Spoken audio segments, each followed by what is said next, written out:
Jamal always knew that life wouldn't be easy. He had learned it from a very young age, watching Grandma Claudine get up early, work tirelessly, and sacrifice her dreams to give him what she could. The old woman had no savings or property to pass on. She was just a tired housekeeper, worn out by years of unrecognized work, but her love for Jamal was priceless.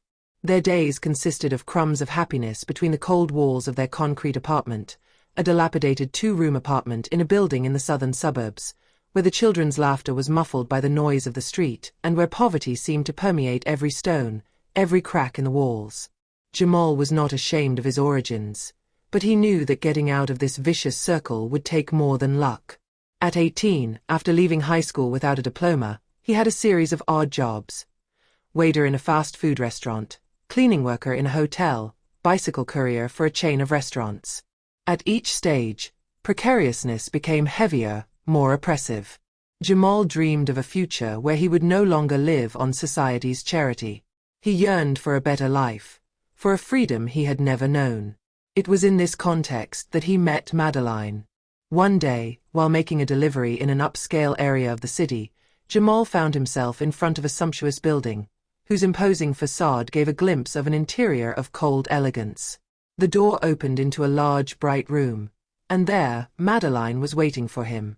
She wore a deep blue silk dress, her white hair perfectly styled, her gaze sharp but imbued with a strange softness. The opulence of his living room contrasted with the austerity of his person. She watched him for a long time as he came forward with his basket, his piercing gaze searching her face with an almost unsettling intensity. Jamal felt a shiver run down his spine. Madeline, without a word, stretched out her arm to receive the order, but her gaze did not move away from Jamal's. "You have something in your eyes," she said, her voice soft but penetrating. The right to life. Stay a moment. I need an honest man. Jamal didn't have time to respond.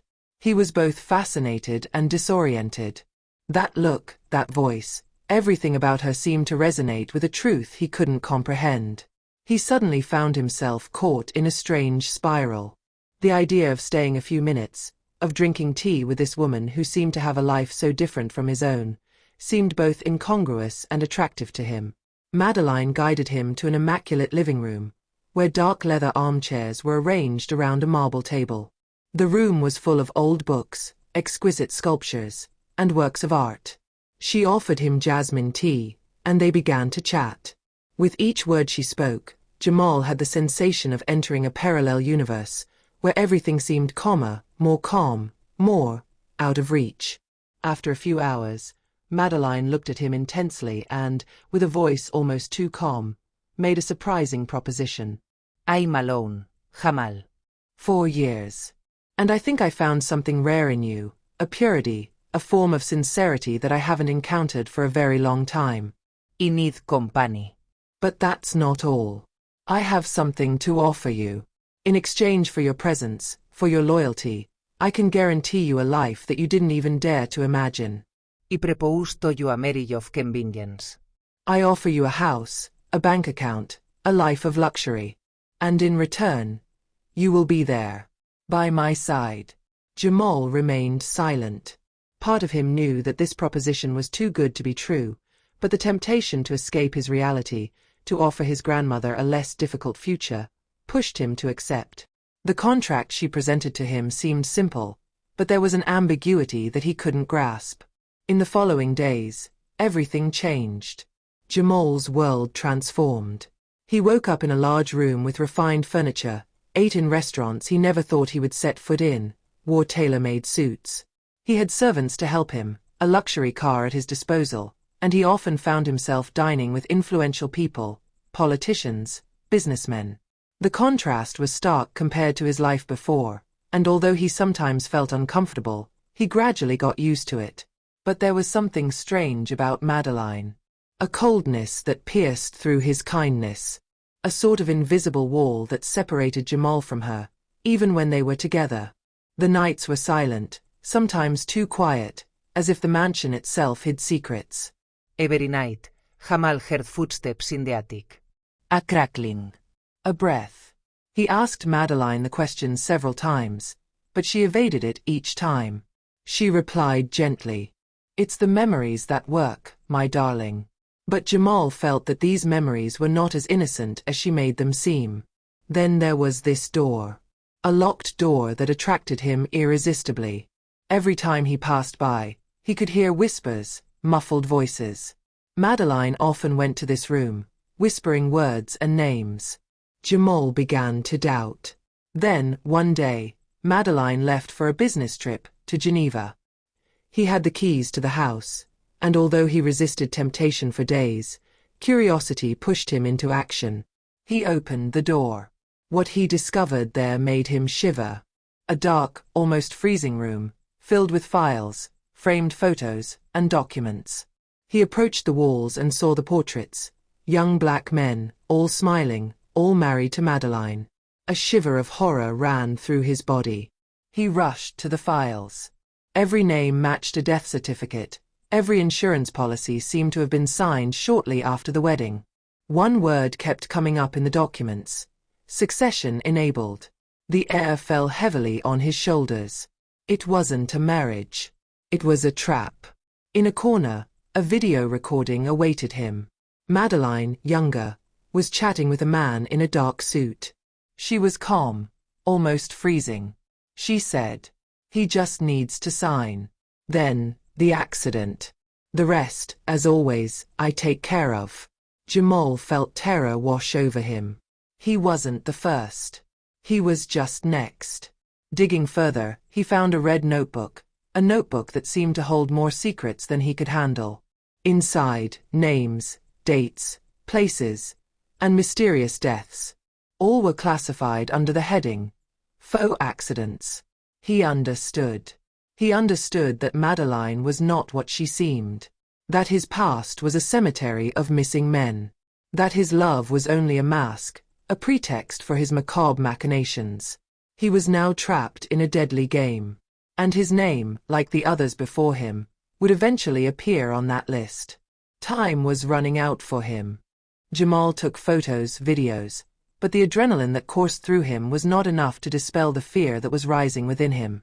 Each image, each moment he captured seemed to mark him more. He felt the room tighten around him, as if the walls themselves had closed in on his discoveries. An icy shiver ran down his spine. The door opened. He heard Madeline's footsteps echoing in the corridor. He knew he had to flee, immediately. But he didn't succeed.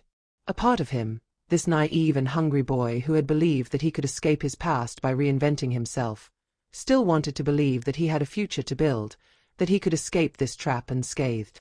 He took one last photo, one last video. Then he shrugged his shoulders and, in an almost mechanical gesture, closed the file, grabbed his things, and quickly slipped away, slipping into the dark night. However, deep down, a question was already tormenting him. Why this madness? Why risk everything by plunging yourself into this situation that seemed nothing more than a morbid charade? But when she returned to the manor, Madeline was already there. She waited for him, alone, like a puppet that no longer needed strings to move. She was calm, so calm she could have been a living statue, petrified in her own understanding of events. In the gigantic living room, lit by a subdued light that filled every corner of the place, she was sipping a glass of wine, alone, as if time had no control over her. "You went into the room, didn't you?" she asked in a soft, almost disinterested voice. Jamal looked at her, his heart pounding. He had believed, deep down, that he could escape this reality, and now it was all too real. He turned on his heel, ready to flee. But she didn't hold him back. Not a gesture, not a word, just this sentence, a cold sentence, full of the wisdom of the predator who knows he has already won everything. "You think I'm a monster. But they knew. They agreed. You don't understand the real secret yet." Then she stood up, looking at him for a moment as if reading his thoughts, before turning her back on him. She didn't even try to stop him from leaving, as if she already knew he would come back. As if she knew he had nowhere to go. But that didn't mean he had escaped her grasp. It was the start of a long nightmare. Jamal, devastated, tried to denounce Madeline. He called the police, presented his evidence, but the story was too fabricated to be believed. The photos, the videos, all of it seemed to float in the air, incongruous, unreal. The evidence disappeared one by one. He came up against invisible walls. Madeline was not alone. She had allies everywhere. Justice was slow, weak, drowned in invisible flaws that it knew how to exploit at will.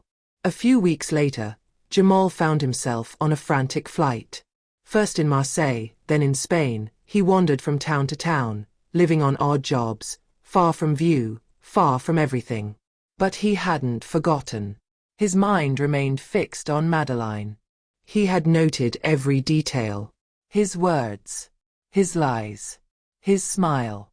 And, above all, he had this compulsive need to understand. What had she seen in him to confide this sordid secret to him? It was only after a year of wandering, when he met Michel Barreau, a retired former investigator, that the pieces of the puzzle finally began to come together. Michel had once glimpsed a shadow of truth behind Madeline's perfect appearance. The years had erased the memory of the authorities, but for Michel, the idea that something was wrong with this woman had never left his mind. Together, they put together a file. They found the families of the missing, witnesses who had been intimidated, and evidence that had disappeared without a trace. The scattered pieces returned to their place in the big picture. The Wind Chan. Finally, Jamal's story found an attentive ear on an investigative show. It was a platform. A way to fight against injustice. And, for the first time in so long, Jamal felt powerful. He spoke openly, revealing his scars, not only those of his body, but those of his soul. The families of the missing joined him, demanding justice, crying out in indignation. Madeline remained implacable. Smiling, perfectly made up, she appeared on the show, dressed in her frozen dignity. But this time the evidence was solid. One of his former accomplices, seriously ill, showed up, ready to reveal everything. She confirmed the manipulation of insurance, the fake accidents, the disguised murders. Madeline, however, remained unmoved. When she spoke, her words made the audience shudder. I offered you what they never had, comfort, dignity. For a time. It was an exchange. And I never forced anyone. It was enough. Madeline was sentenced to life in prison, but her fall did not stop there. 3 months after her incarceration, she died mysteriously in her cell. The mystery remained, a persistent rumor about his death, but Jamal attended his trial, impassively. It was not the ending he hoped for, but the ending he feared the most. He hadn't sought revenge, but he knew the system would always be late. However, with the money he earned from his testimony and the sale of the rights to his story, Jamal dedicated himself to a greater cause. He created a foundation in honor of his grandmother Claudine, to help young people from working-class neighborhoods access higher education. He wanted to offer what he never had, a real choice. Yet sometimes, at night, when there was total silence, he found himself in his nightmares. Madeline was there, appearing in the shadows, with that icy look and her fixed smile. And his voice, always present, rose in the darkness. You were the only one who really understood me. That's why he led you life. And Jamal knew, deep down, that even in death, Madeline had marked him forever.